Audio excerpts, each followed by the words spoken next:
গোপালগঞ্জের বিলগুলো শতাধিক খাল প্রভাবশালীদের দখলে। এতদিন সেচ সুবিধা না পাওয়ায় মারাত্মক ক্ষতি হয়েছে কৃষির।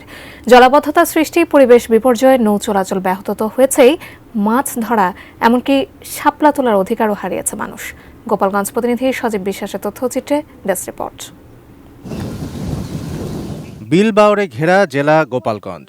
টুঙ্গিপাড়া, কোটালীপাড়া ও সদর উপজেলায় রয়েছে অর্ধশত ছোট বড় বিল। মিঠা পানির এসব বিস্তীর্ণ জলাধারগুলো দীর্ঘদিন ধরে অবৈধভাবে দখল করে রেখেছে প্রভাবশালীরা।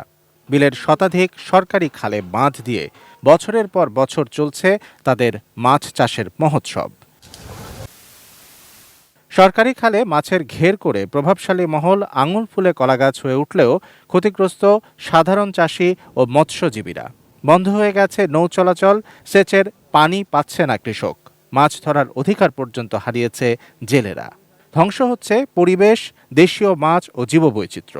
প্রকৃত অর্থে মুক্ত পানির প্রবাহ থেকে বঞ্চিত সর্বস্তরের মানুষ। শিয়া বাটার ও ভিটামিন ই সমৃদ্ধ Lily glam beauty soap. Lily, always beautiful. মাদুবার সব টাকা একদম সব করে দিচ্ছে, যত সিলাই কান্দাকাটি কোনো কাজ হয় না। বিড়িতে তলে আগরি দিয়ে ওই আটকাই দিচ্ছে, আটকাই দিয়া চুন দিচ্ছে, নুন দিচ্ছে, সার দিচ্ছে, একটু স্নান করার কাজ জানি, জল সব বিষাক্ত বানাই দেয়। আমরা কিছুই করতে পারতেছি না, আমাকে তো সব করে, আমরা শাপলাও আমরা পারতেছি না, জলে পরিষ্কার পরিবেশ করার কায়দা নেই। জনমনের প্রশ্ন, কাদের স্বার্থে বা কোন অদৃশ্য কারণে এসব সরকারি খাল উদ্ধারে কোনো ব্যবস্থা নেওয়া হচ্ছে না অবৈধ দখলদারদের বিরুদ্ধে। যারা বড় লোক, যাকে কোটিপতি টাকা আছে, তারা তো বড় হবে।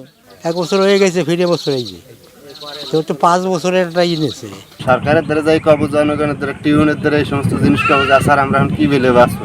বিষয়টি নজরে আনলে দ্রুত সময়ের মধ্যে খালগুলো দখলদার মুক্ত করার পদক্ষেপ নেয়ার কথা জানান এই কর্মকর্তা। ভাবে খাল এবং নদ নদীর প্রবাহ কেউ যাতে বিনষ্ট করতে না পারে, কেউ বাধাগ্রস্ত করতে না পারে, সে ব্যাপারে প্রয়োজনীয় ব্যবস্থা গ্রহণ করবে।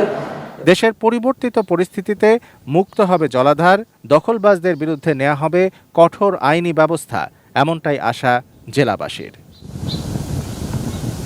Shamsul Arefin, desk report, ATN news.